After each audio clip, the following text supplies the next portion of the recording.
A baby girl falls 22 feet down a narrow well. How a Texas town rallies to save her. In Argentina, a munitions factory erupts without warning. And townspeople run from falling bombs.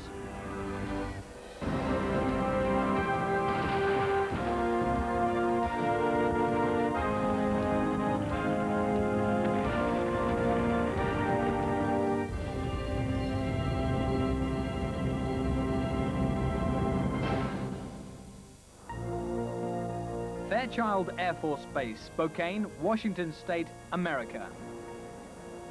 A B-52, the biggest bomber ever built, takes a practice flight in preparation for an air show. On board are 4 airmen. At the controls is a man some say is the best B-52 pilot in the U.S. Air Force, Lieutenant Colonel Arthur Bud Holland. Ironically, his co-pilot is a man who's trying to get Holland grounded as reckless. After completing a series of banks and low-altitude maneuvers, Colonel Holland steers the aircraft into a very steep turn, circling the tower one last time before landing. Then the unbelievable happens.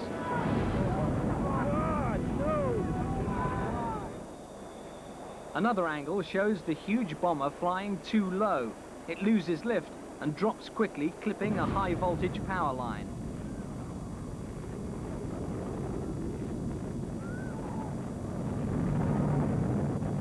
The entire crew is killed. Sadly, it's a crash foreseen by the plane's co-pilot, Lieutenant Colonel Mark McGeehan. His father, Richard, says his son predicted Holland would kill someone with his daredevil flying. He says his son was on board to make sure Holland flew safely because other airmen were afraid to fly with them.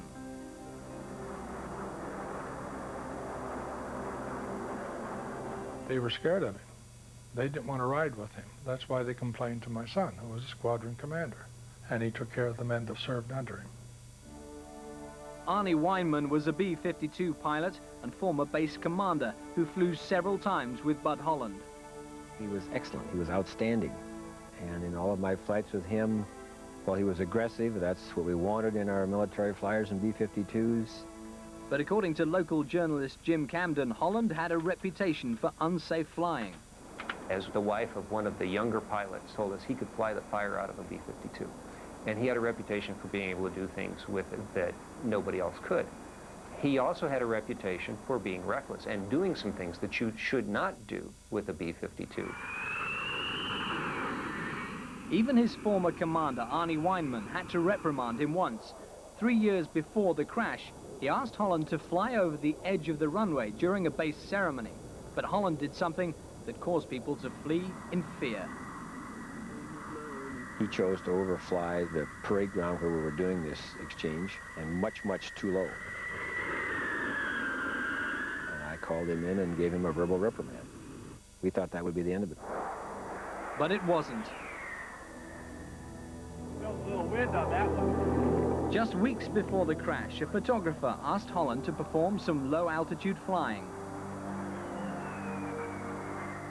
Weinman is retired by now, but Holland's new superior agrees to the flight. Colonel Holland shows his remarkable skill by flying the massive bomber just a few dozen feet above the valley floor, then below the ridgeline to the photographer's position. Days later, Holland's crew files complaints of reckless flying. Holland is reprimanded for flying too low by his superiors, but they allow him to continue flying. Colonel McGeehan, Holland's squadron leader, is afraid Holland's antics will lead to tragedy and tries to have him grounded for good. Mark was always a man that when something had to be done, he did it. And there had to be something done about Holland, and he took the only course he had. He went to his superior officer and asked him to be grounded. His commander disagrees, but McGeehan vows to fly with Holland from then on to keep him within Air Force regulations. Their next flight together is the practice run before the air show. Holland is piloting, and Colonel McGeehan is the co-pilot on their final flight. They were coming in for a landing, and they were basically waved off. There was something else on the runway, and so they were told to go around. The plane goes into a steep left turn, 300 feet from the ground.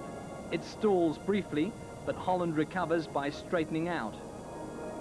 The plane then turns into a steeper and much more dangerous angle.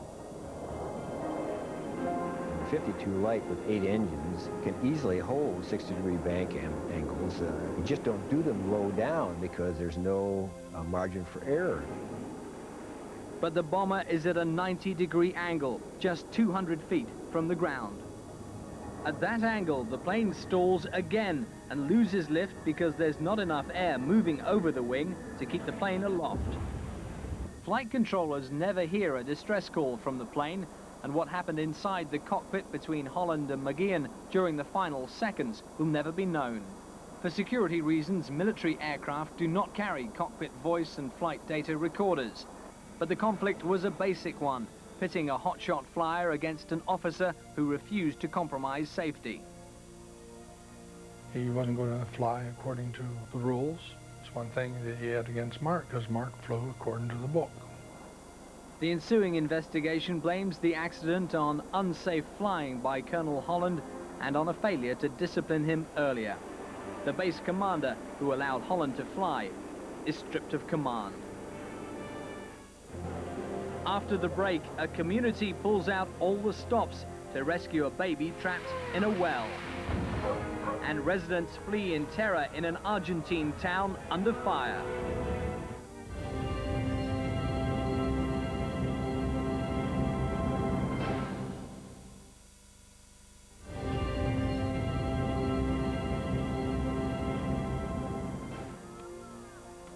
It's 10 a.m. on a quiet Wednesday morning at a daycare center in the Texas oil town of Midland.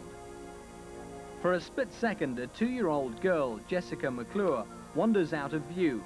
Before anyone even notices she's gone, she's fallen into an abandoned well shaft.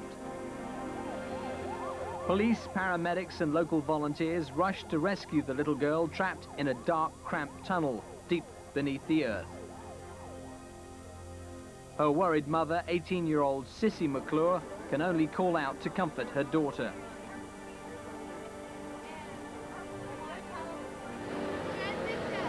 When the baby's cries echo up the shaft, at least they know she's alive, for now. But the well is only 8 inches wide. It's far too narrow for anyone to be lowered down to bring her to safety.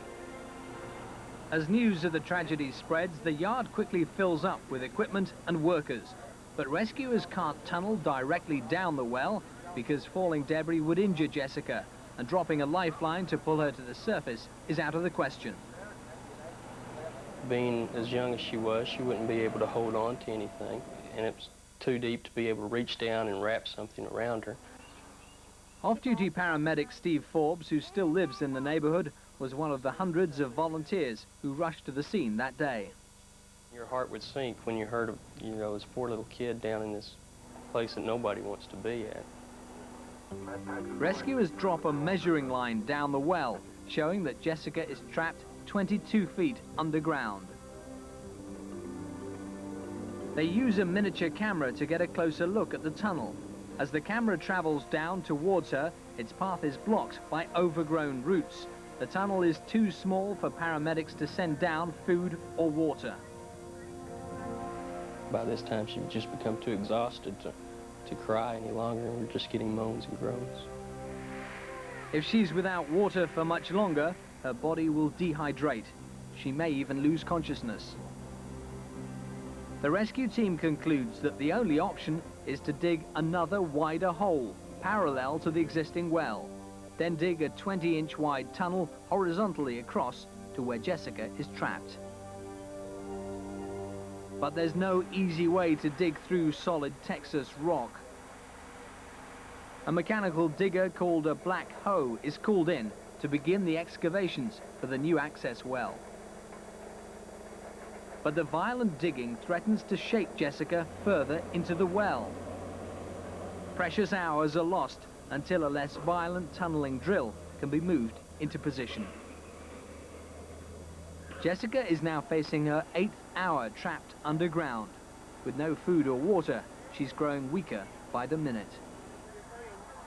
Hundreds of rescuers and volunteers are now joined by camera crews beaming the drama live all over the world. They're all focused on the plight of the little girl and her distraught mother. She's alive. She's alive. That's all I know. I feel terrified. But yes, she is alive, and that's the best part. The new tunneling drill is making progress, but it's arduous work. The tunnel is progressing little more than a foot per hour. As night closes in on the little girl, rescuers realize it'll take at least another day to reach her. There's little else to do but wait.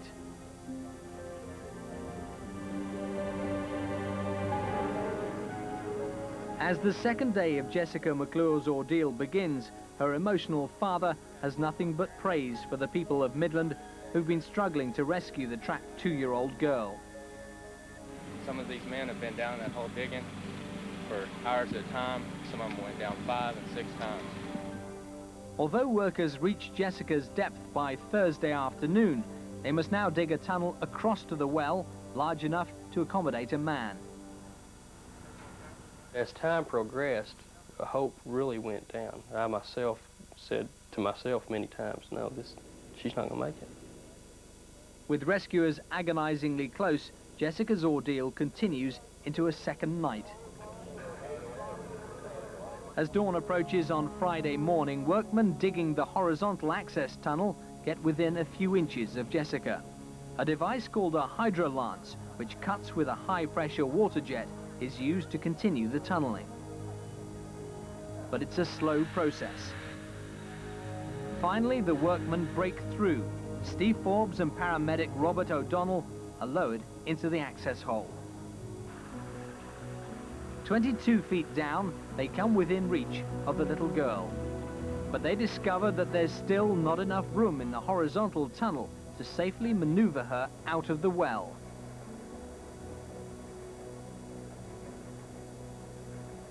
Forbes and O'Donnell are forced to return to the surface.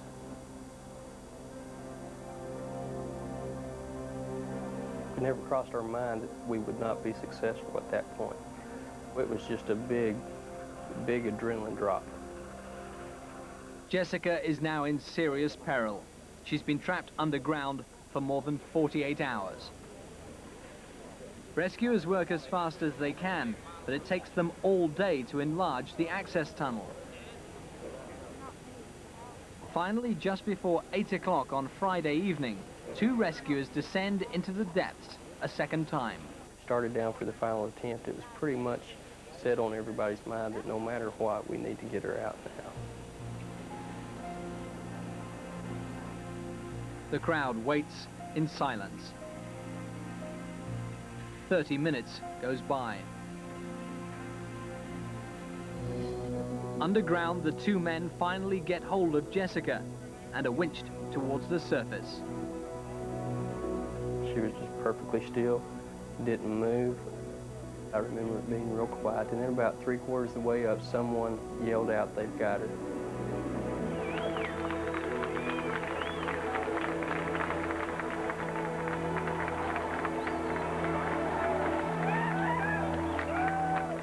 I got to the top with her. They disconnected her from me, handed her to another paramedic who took her to the ambulance, and they were out of there.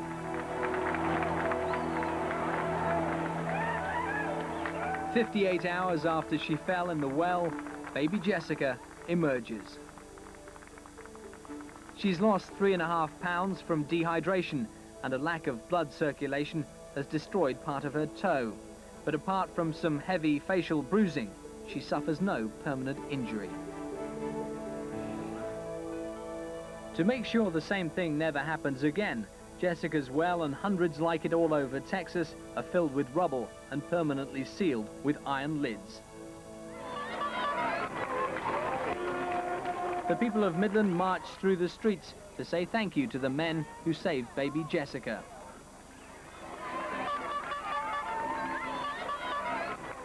Jessica soon gets used to the spotlight, but she's too young to understand how much the story of her underground nightmare and her miraculous survival has touched the world.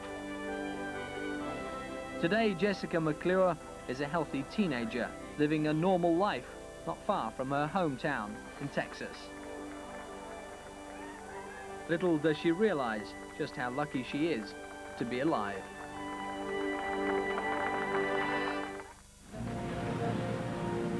Here in Rio Tercero, Argentina, day-to-day life is secure and predictable. Even the arms factory on the outskirts of town is safe. In 30 years, there's never been a major accident. Inside are 150 tons of explosives used in the production of munitions for Argentina's armed forces. But on a warm November morning, life in Rio Tercero changes forever. It starts with black smoke rising from the munitions factory. Suddenly, the town is rocked by an explosion. The blast is heard up to 30 miles away.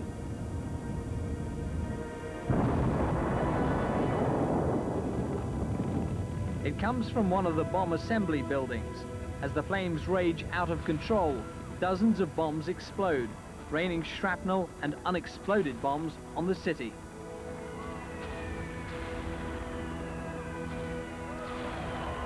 Panicked workers flee the factory. Juan Barrera is one of them. In the neighborhood by the factory, there were people screaming, some people shouting, and I was screaming at them, run, run, because the factory is exploding. Townspeople run for their lives from the storm of falling metal. A mother shielding her baby is rescued by a motorist.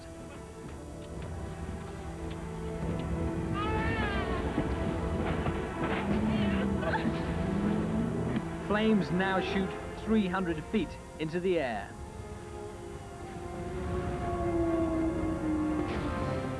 Officials worry that an underground storage area for heavy munitions could explode.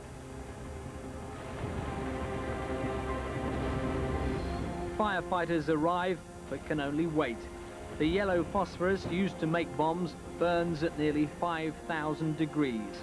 The heat combined with the risk of a huge explosion keeps them away. For 5 hours, thousands of unexploded mortars, bombs, and pieces of metal weighing up to 100 pounds fall on the town. A news cameraman's car is rocked by one of the explosions at the plant.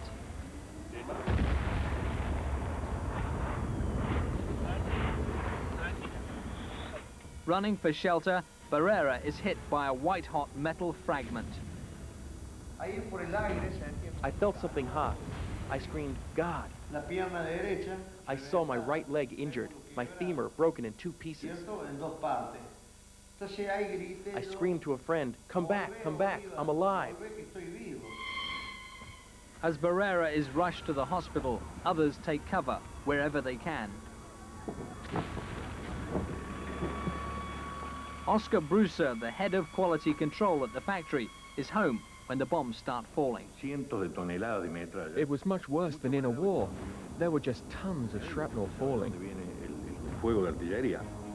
Safety fuses that would normally render the bombs inactive are broken when they hit the ground, making them potentially live. Any movement could detonate them. The fire burns for 2 days before firefighters finally feel safe enough to go in. The plant is reduced to rubble. 13 people are dead and 5,000 homes are damaged or destroyed. Soldiers comb Rio Tercero for undetonated artillery. When they find a live bomb, they painstakingly defuse it.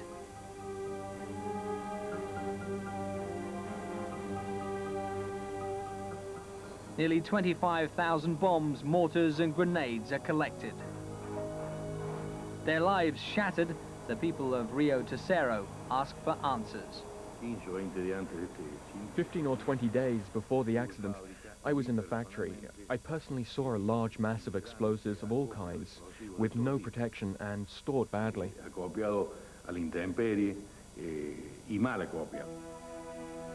A government investigation finds that the fire that ignited the explosions started when a worker dropped some of the volatile yellow phosphorus. It spontaneously ignited on impact, and flames quickly took over the building. They then spread to other buildings. On the first day alone, 4,000 bombs exploded. The accident, according to Oscar Brusa, may have been the result of sloppy procedures. Although he noted violations, Brusa says they were not corrected. The people in charge of the factory did not take the necessary precautions of any kind to avoid this event.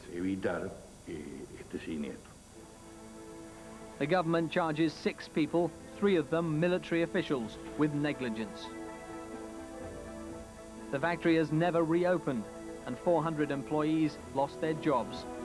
It's another reason why the people of Rio Terceiro will never forget the day fire and metal rained down from the sky and extinguished the livelihood of an entire town.